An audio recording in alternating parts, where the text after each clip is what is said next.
Dans cet exercice, on va finir notre mini React et pour ça, on va devoir définir la fonction render. Et pour définir cette fonction, on va évidemment pouvoir suivre mes magnifiques emojis qui vont tout expliquer. Donc, on a déjà créé la fonction createElement, createTextElement et maintenant, vu qu'on a ces objets JavaScript, on aimerait bien les afficher dans le DOM. C'est-à-dire qu'on puisse voir mes éléments juste ici. C'est-à-dire que là, on a un H1 avec ContentIDTable, avec BeginReact, et ben moi, j'ai envie de les afficher à l'intérieur. Pour ça, on va pouvoir prendre notre fonction render et l'afficher et gérer cette fonction render.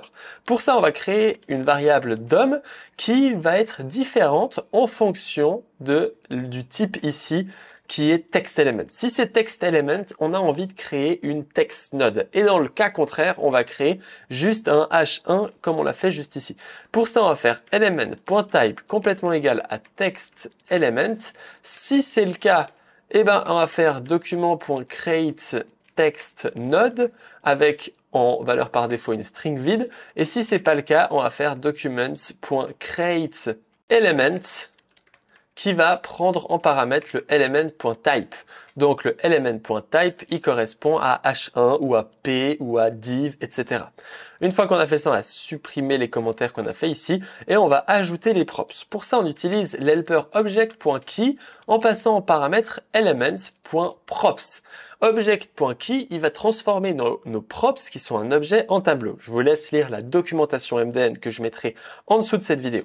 Ensuite, on va faire .filter et on va filtrer tous les éléments qui ont comme name pas égal à children parce qu'en fait, on veut uniquement récupérer les éléments qui ne sont pas égaux à children. Car si le name c'est égal à children, eh ben c'est pas une propriété, ça va être un truc qu'on va devoir gérer juste après.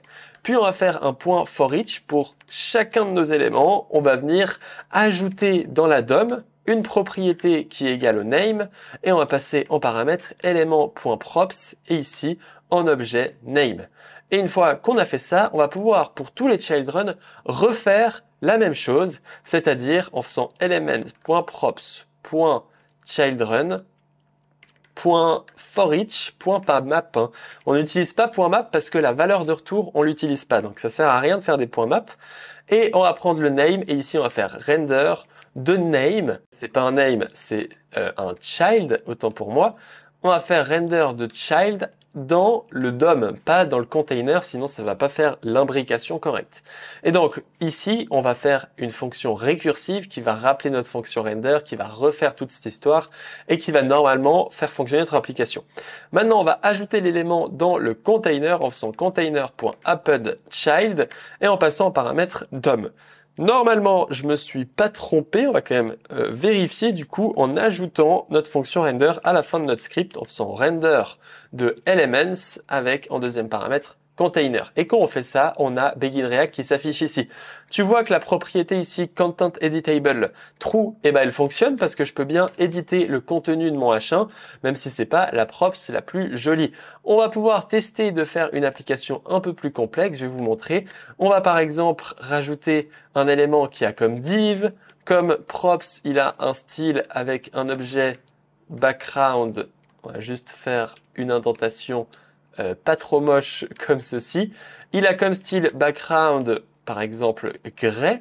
Et puis on va passer comme deuxième paramètre. Encore une fois, on va rappeler createElement en faisant par exemple un H1 ici nul, puis ensuite BeginReact.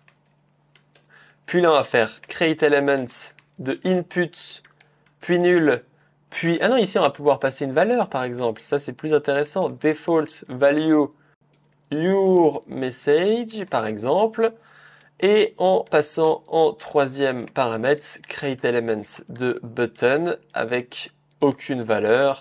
Puis en faisant, par exemple, submit avec un point d'exclamation.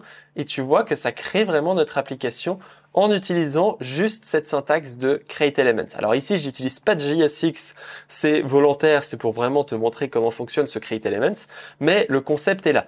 Évidemment, on va pouvoir imbriquer d'autres éléments, c'est-à-dire que là, je pourrais faire un createElement de div avec nul, puis là, je vais pouvoir remettre des nouveaux éléments, c'est-à-dire que là, je pourrais faire document.createElement de input à nouveau. Évidemment, c'est pas document, c'est juste createElement, sinon ça marche pas.